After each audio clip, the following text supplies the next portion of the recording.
आप सभी का स्वागत है। मैं उम्मीद करता हूं कि आप सभी स्वस्थ होंगे। जैसा कि आपको पता है कि रीट की वैकेंसी आ चुकी थी और सबको इंतजार था रीट के सिलेबस का। तो रीट का सिलेबस भी आ चुका है और उसी के लिए कुछ छोटी सी जानकारी लेके मैं आज आपके सामने उपस्थित हुआ हूं कि वो छोटी सी जानकारी आपको दे सकूं जो आपके काम आ सके। तो जितने भी मेरे भाई बहन रीट की तैयारी कर रहे हैं उन सभी के लिए छोटा सा रीट सिलेबस 2022 के बारे में छोटी सी महत्वपूर्ण जानकारी है, क्योंकि सबको लग रहा था कि सिलेबस में क्या चेंज होगा, सिलेबस क्या रहेगा नया, कुछ टॉपिक ऐड होंगे, कुछ टॉपिक हटेंगे पुराने में से। क्योंकि आपको पता है कि पहले वाली वैकेंसी क्या हो गई थी, रद्द हो गई थी, उसके बाद ये दोबारा वैकेंसी निकाली, तो सबको मन में थोड़ा बहुत रहता है कि सिलेबस में क्या चेंज आएगा। तो उसी के लिए मैं आज आया हूँ आपको बताने के लिए कि सिलेबस में क्या क्या चेंज आया है। तो देखिए, सबसे पहले हम बात करें अगर गणित की, हम आज यहाँ पे गणित और विज्ञान के सिलेबस में क्या परिवर्तन हुआ उसी के बारे में बात करेंगे। तो सबसे पहले अगर हम बात करें गणित की, तो गणित के लेवल 1 और लेवल 2 दोनों के अंदर कोई भी चेंज नहीं हुआ है गणित के अंदर। तो गणित के अंदर जो पहले सिलेबस था 2021 का, वही लेवल 1 में और लेवल 2 में एज इट इज वैसे का वैसा सिलेबस है, कुछ भी चेंज नहीं हुआ, ना तो कोई टॉपिक ऐड हुआ है और ना ही टॉपिक कोई हटाया गया है। यानी जो आपके टॉपिक 2021 के अंदर थे लेवल 1 और लेवल 2 के अंदर, वही 2022 के पेपर के अंदर होंगे लेवल 1 और लेवल 2 के अंदर। तो गणित तो एज इट इज आ गया पूरे का पूरा, यानी कुछ भी चेंज नहीं हुआ गणित के अंदर। अब देखिए, हम अगर विज्ञान की बात करें तो विज्ञान के अंदर कुछ टॉपिक ऐड करे हैं, कुछ टॉपिक हटाए भी हैं। तो विज्ञान की जैसे सबसे पहले हम बात करें विज्ञान के अंदर जीव विज्ञान की, तो जीव विज्ञान में हमारे सबसे पहला टॉपिक था सजीव एवं निर्जीव। तो सजीव और निर्जीव ऐसे कैसे, उसमें कोई टॉपिक ऐड नहीं हुआ। सेकंड टॉपिक था सूक्ष्म जीव, दूसरा क्या था सूक्ष्म जीव। तो देखिए, सूक्ष्म जीव के अंदर अभी नया जो आया हुआ है जीवाणु, वायरस और कवक। पहले क्या था जीवाणु, रोगाणु और कवक, यानी हमारा पुराना क्या था जीवाणु, विषाणु और कवक, और इस बार क्या है जीवाणु, वायरस और कवक। तो बहुत से बच्चे बोलेंगे कि सर विषाणु हट गया और क्या आ गया, वायरस डाल दिया। क्या डाल दिया, वायरस। तो देखिए, वायरस और जीवाणु एक, विषाणु एक ही होते हैं। वायरस को हो गया इंग्लिश के अंदर, उसको हिंदी में बोलते हैं विषाणु। तो उन्होंने क्या करा, जैसे कोरोना वायरस निकला ही है तो इंग्लिश में डाल दिया क्या, वायरस डाल दिया विषाणु की जगह। तो इसमें कोई चेंज नहीं है, विषाणु वायरस, वायरस विषाणु एक ही बात है। तो सूक्ष्म जीव में कोई चेंज नहीं है। हाँ, कवक के अंदर उन्होंने ब्रैकेट में डाल रखा है कि कवक के बाद क्या है लाभकारी और अलाभकारी, यानी कवक को क्या है दो पार्टों में डिवाइड कर दिया, लाभकारी व अलाभकारी, लाभकारी व अलाभकारी। ये कवक के अंदर छोटी सी डेफिनेशन, लाभकारी व अलाभकारी। बाकी सूक्ष्म जीव के अंदर वायरस और विषाणु एक ही है, तो ये कोई चेंज नहीं हुआ इसके अंदर। अब आगे देखिए, अगला है सजीव। अगला टॉपिक था अपना सजीव। तो सजीव के अंदर देखिए, पहले सजीव के अंदर आते थे सूक्ष्म जीव। सजीव में पौधे के प्रकार एवं विभिन्न भाग, पादपों में पोषण, श्वसन, उत्सर्जन, पादप और जंतु कोशिकाओं की संरचना और कार्य, केशिका विभाजन। तो ये सब पहले थे। इसमें एक टॉपिक और हुआ करता था पहले, वो था जनन विधियां। पादप व जंतु में जनन विधियां, जनन विधियां, लैंगिक और अलैंगिक।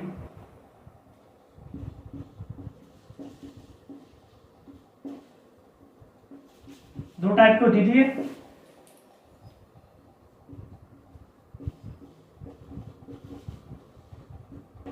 ये जनन विधिया, लैंगिक और अलैंगिक। तो इसको क्या किया है इस बार, सजीव से तो हटा दिया, यानी यहां से तो इसको उठा दिया। और जो आपका चौथा टॉपिक था, आप नीचे देखेंगे, जंतु प्रजनन एवं किशोर अवस्था। जंतु प्रजनन एवं किशोर अवस्था वहां पे डाल दिया। तो इसमें सिलेबस में क्या चेंज किया, कुछ ही नहीं। ये टॉपिक यहाँ था, यहाँ पे यानी हेडिंग पहले सजीव के अंदर आता था, अब इसको ऐसे कैसे उठा के कहाँ डाल दिया, जंतु प्रजनन एवं किशोरावस्था के अंदर जनन विधियां लैंगिक और अलैंगिक को यहाँ पे उठा के डाल दिया। तो इसमें कोई चेंज नहीं, बस टॉपिक वाइज चेंज कर दिया। पहले इस टॉपिक के अंदर में आता था, अब यहाँ पे आ जाएगा। इसके अलावा इसके अंदर कोई भी चेंज नहीं है। तो ये तो हो गई हमारी जीव विज्ञान की। तो जीव विज्ञान में हम क्या कह सकते हैं कि एक तो कवक का लाभकारी अलाभकारी, और दूसरा सजीव में से जनन विधियों को हटा के कहां पे डाल दिया, जंतु प्रजनन एवं किशोरावस्था में। ये टॉपिक यहाँ पे आ गया। तो जीव विज्ञान के अंदर तो ये था चेंज, यानी एक टॉपिक नया ऐड हुआ है और हटा कुछ ही नहीं है, बस उनका टॉपिक वाइज चेंज कर दिया। पहले सजीव में था, अब डाल दिया इनको प्रजनन विधियों को नीचे। उसके बाद अगर हम बात करें भौतिक विज्ञान, तो भौतिक विज्ञान में देखिए यांत्रिकी के अंदर आपकी कोई चेंज नहीं है। पहला टॉपिक है यांत्रिकी, उसमें कोई चेंज नहीं है। उसके बाद है ताप एवं ऊष्मा। दूसरा टॉपिक क्या है, ताप एवं ऊष्मा। तो ताप एवं ऊष्मा में देखिए, ताप एवं ऊष्मा का अभिप्राय तापमापी ऊष्मा संचरण। तो इसमें एक तो तापमापी जिसको बोलते हैं थर्मामीटर, बुखार हो जाती है तो जीभ के नीचे रखते हैं ना, वो हो गया तापमापी। तो ये नया ऐड हुआ है थर्मामीटर। इसके अलावा कुछ कहेंगे कि सर ऊष्मा का अभिप्राय, नया क्या ऐड हुआ है सर, ऊष्मा का अभिप्राय। पहले तो था ऊष्मा, अब उसको क्या नया ऊष्मा को हटा दिया, क्या पूछा है, ऊष्मा का अभिप्राय। तो देखिए ऊष्मा का अभिप्राय से आप क्या समझते हैं, ऊष्मा कह लीजिए या ऊष्मा का अभिप्राय कह लीजिए, आप बताएंगे तो ऊष्मा के बारे में ही कि ऊष्मा क्या होती है। तो ऊष्मा का अभिप्राय और ऊष्मा वो एक ही बात, उन्होंने क्या थोड़ी लैंग्वेज चेंज कर दी। ऊष्मा का अभिप्राय और ऊष्मा एक ही चीज है। तो पहले ऊष्मा था, अब उसको क्या कर दिया, ऊष्मा का अभिप्राय। तो इसके अंदर सिर्फ एक ही ऐड हुआ है, क्या, तापमापी। ये पहले भी था ऊष्मा, पहले ऊष्मा के नाम से था, अब ऊष्मा का अभिप्राय के नाम से है। तो इसके अंदर सिर्फ एक ऐड हुआ है, तापमापी। अगला देखिए, अगला है प्रकाश एवं ध्वनि। अगला टॉपिक क्या है, प्रकाश एवं ध्वनि। तो इसमें भी कहेंगे कि सर इसके अंदर ऐड हो गया गोलीय दर्पण। इसमें क्या ऐड हो गया, गोलीय दर्पण, क्योंकि सर पहले तो था गोलीय दर्पण व समतल दर्पण से प्रतिबिंब बनना, यानी गोलीय दर्पण व समतल दर्पण से प्रतिबिंब कैसे बनते हैं। अब इस बार क्या कर दिया, गोलीय दर्पण को सब अलग पूछ लिया। यानी गोलीय दर्पण तो ऐसे पूछ लिया कि गोलीय दर्पण, इसके अलावा पूछ लिया क्या, गोलीय दर्पण व समतल दर्पण से प्रतिबिंब बनना। तो एक बात बताइए, आप गोलीय दर्पण से बिना पढ़े आप क्या उसका जो प्रतिबिंब बन रहा है वो सीख जाएंगे क्या। अगर आपको पता ही नहीं होगा कि गोलीय दर्पण क्या है, तो उसके अलावा आपको कैसे पता चलेगा कि उससे प्रतिबिंब कैसे बनता है। तो गोलीय दर्पण पहले भी था, आपके डेफिनेशन में जो क्वेश्चन थे वो पहले भी थे। अब क्या है, उसने अलग से डाल दिया इसको। नहीं, अगर अब आप पहले टाइप्स पढ़ लेंगे कि इसमें पहले आप पढ़ेंगे कि गोलीय दर्पण क्या होता है, उसी के बाद तो पढ़ेंगे कि प्रतिबिंब कैसे बनता है, या डायरेक्ट प्रतिबिंब ही पढ़ लेंगे कि गोलीय दर्पण नहीं बनता सर हमको, तो डायरेक्ट प्रतिबिंब ही पढ़ लेंगे। तो ये पहले भी था, पर पहले अलग नहीं डाला गया था। इस बार क्या करा, इसने हाईलाइट कर दिया गोलीय दर्पण, उसके बाद डाला है गोलीय दर्पण व समतल दर्पण से प्रतिबिंब बनना। तो ये भी कोई ऐड नहीं हुआ, ये पहले था। पहले क्या था, इन्होंने हाईलाइट नहीं करा था, इस बार इसने अलग से एडिंग दे दी, तो इसके अंदर भी कुछ ऐड नहीं हुआ। उसके बाद देखिए प्रकाश एवं ध्वनि, ये एज इट इज हो गया। उसके बाद आता विद्युत एवं चुंबकत्व, जो कि एज इट इज है, उसमें कोई भी टॉपिक ऐड नहीं हुआ, ना कुछ हटा है। उसके बाद आता विज्ञान एवं प्रौद्योगिकी, विज्ञान एवं प्रौद्योगिकी, विज्ञान एवं प्रौद्योगिकी। तो इसके अंदर देखिए एक चीज नई ऐड हुई है, दैनिक जीवन में विज्ञान का महत्व। इसके अंदर ऐड हुआ है दैनिक जीवन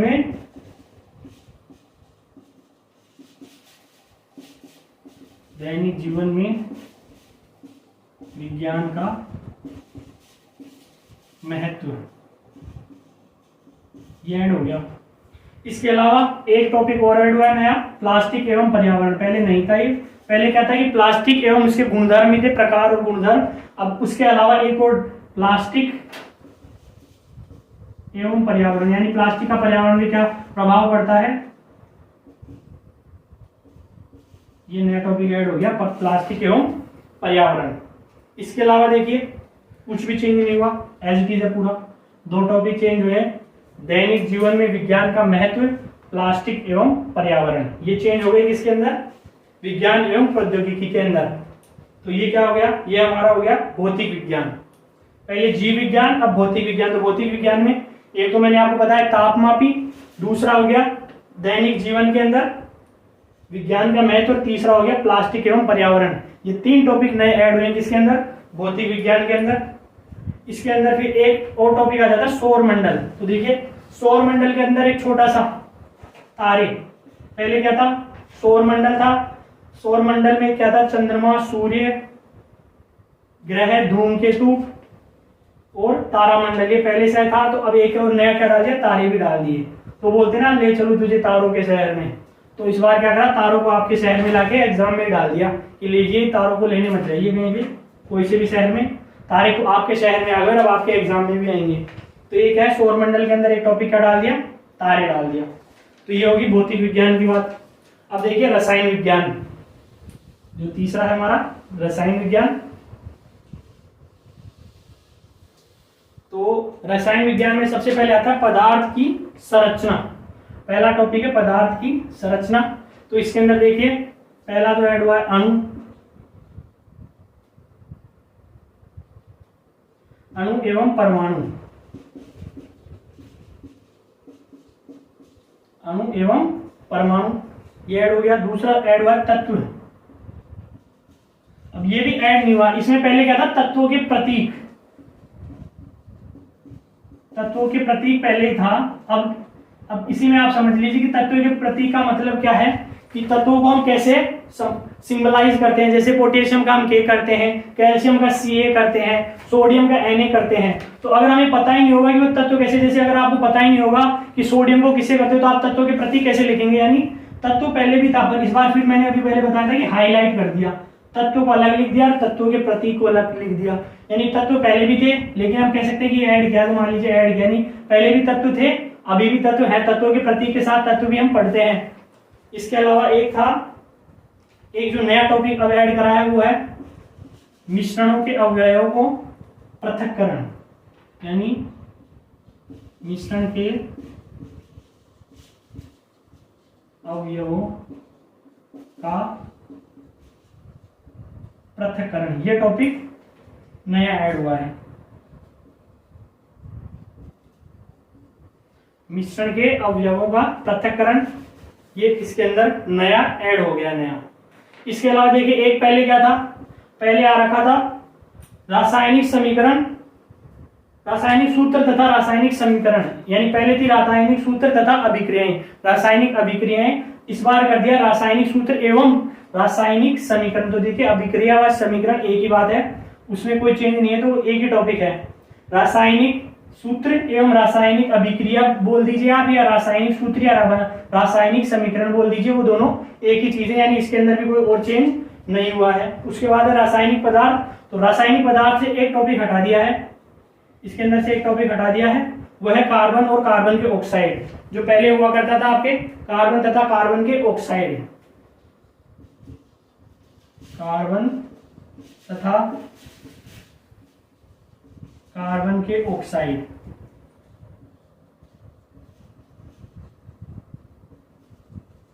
जो क्या कर दिया इस बार हटा दिया है यहां से, यानी ये एक टॉपिक हट गया है और ये दो ऐड हो गए हैं। दो मान लीजिए आप, क्योंकि ये तो पहले ही था। तत्वों को भी आप माने तो भी ये तीन मान लीजिए कि एक हट गया, ये ऐड हो गए। तत्व, अणु एवं परमाणु और मिश्रण के अवयवों का पृथक्करण, ये क्या हो गए हमारे ऐड हो गए। इसके बाद अगला है रासायनिक पदार्थ के अंदर मैंने बता ही दिया, कार्बन तथा कार्बन के ऑक्साइड को क्या कर दिया है, हटा दिया है। इसके बाद आता है कृषि प्रबंधन, तो कृषि प्रबंधन में कुछ भी नहीं हटाया, कृषि प्रबंधन एज इट इज है, उसमें कोई चेंज नहीं किया। उसके बाद था देखिए पहले एक अलग हेडिंग डलती थी प्राकृतिक विज्ञान, इस बार क्या किया उस हेडिंग को चेंज कर दिया, उस हेडिंग की जगह क्या दे दिया, विज्ञान की संरचना एवं प्रकृति। नई हेडिंग क्या डाल दी, विज्ञान की संरचना एवं प्रकृति।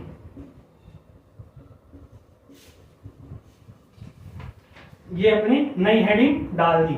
इसके अंदर फिर क्या डाल दिया, प्राकृतिक विज्ञान। तो प्राकृतिक विज्ञान में नया टॉपिक जो ऐड हुआ है कि प्राकृतिक विज्ञान के लक्ष्य व उद्देश्य, ये नया ऐड हो गया, लक्ष्य व उद्देश्य।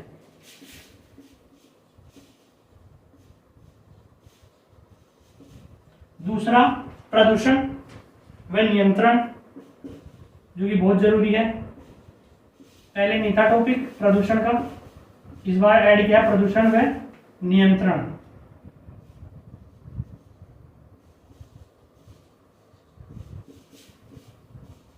प्रदूषण व नियंत्रण। इसके अलावा दो टॉपिक और ऐड करे हैं, एक करा है जैव विकास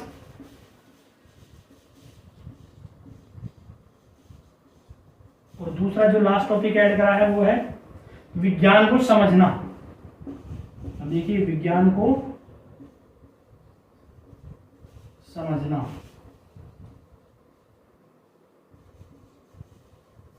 ये इसके अंदर है।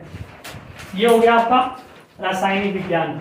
तो रासायनिक विज्ञान की क्या क्या करा, इसके अंदर विज्ञान की संरचना और प्रकृति से नए हेडिंग दिए, जिसके अंदर क्या है, प्राकृतिक विज्ञान के लक्ष्य व उद्देश्य नया टॉपिक जोड़ दिया, प्रदूषण व नियंत्रण नया जोड़ दिया, जैव विकास और विज्ञान को समझना, यानी ये चार टॉपिक क्या करें इसके अंदर नए जोड़ दिए हैं। ठीक है, तो ये हो गया हमारे साइंस का। मैथ का कुछ हुआ नहीं था चेंज, साइंस के अंदर जो चेंज हुआ थोड़ा बहुत, यानी लगभग आप लगा लीजिए 7-8 टॉपिक है छोटे, 2-3 टॉपिक तो पहले से ही थे, उनके क्या करा है फिर लैंग्वेज चेंज कर दी। पहले डायरेक्ट लिख रखा था, इस बार थोड़ा लैंग्वेज चेंज करके लिख दी, तो बच्चे क्या कंफ्यूज हो गए कि सर ये तो नया टॉपिक डाल दिया। नया कुछ ही नहीं डाला, पहले वाला ही है, बस उन्होंने क्या करी, थोड़ी सी लिखने का तरीका बदल दिया। क्या करा, लिखने का तरीका बदल दिया, मीनिंग वही है। तो आप तरीके को मत देखिए, मीनिंग देखिए कि उसका मतलब क्या निकल रहा है। तो ये जो मैंने जितने चेंज हुए थे वो आपको बता दिए। अब इसके बाद ये तो हो गई सिलेबस की बात।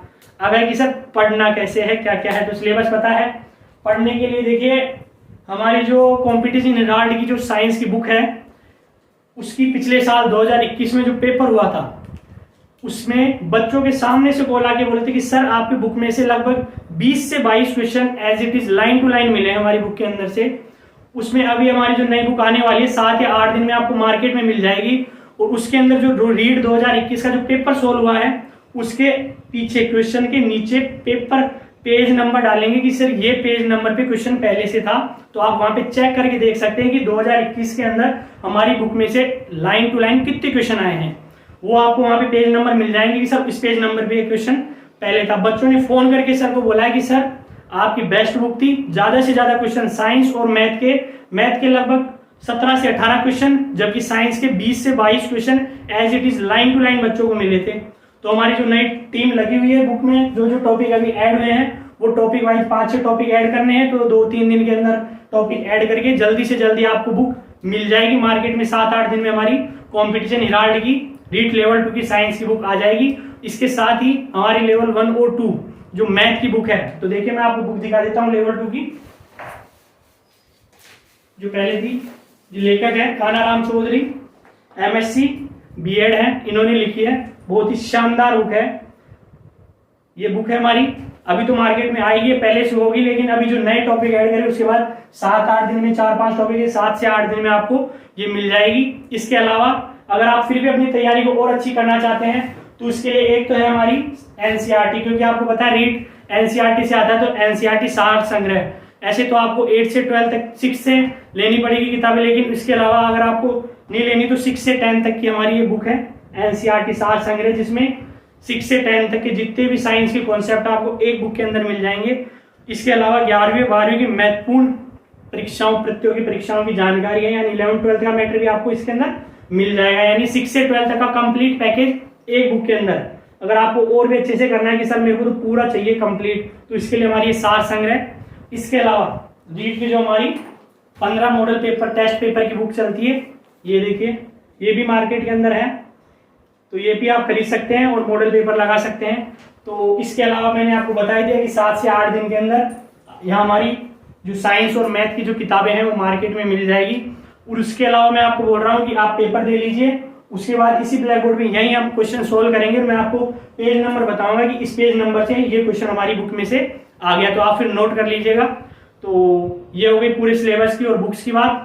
तो अब लग जाइए तैयारी के अंदर, कमर कस लीजिए, ज्यादा से ज्यादा इस वीडियो को लाइक करिए, शेयर करिए। आपके जितने भी दोस्त जो रीट की तैयारी करें, लेवल 1 हो या लेवल 2 हो, वो इसको देखें, सिलेबस के बारे में और दोस्तों को भी बताएं, और कंफ्यूज ना हो कि क्या टॉपिक ऐड हुआ है क्या हटा है। मैथ में तो कुछ ही चेंज नहीं हुआ, मैथ तो एज इट इज है, और साइंस का जो हुआ है वो मैंने आपको बता ही दिया कि ये चेंज हुआ है, ये टॉपिक हटे और ये टॉपिक ऐड हुए हैं। तो उसी के लिए तब तक के लिए धन्यवाद। हंसते रहिए, मुस्कुराते रहिए और अपनी तैयारी को ऐसे ही कंटिन्यू करते रहिए।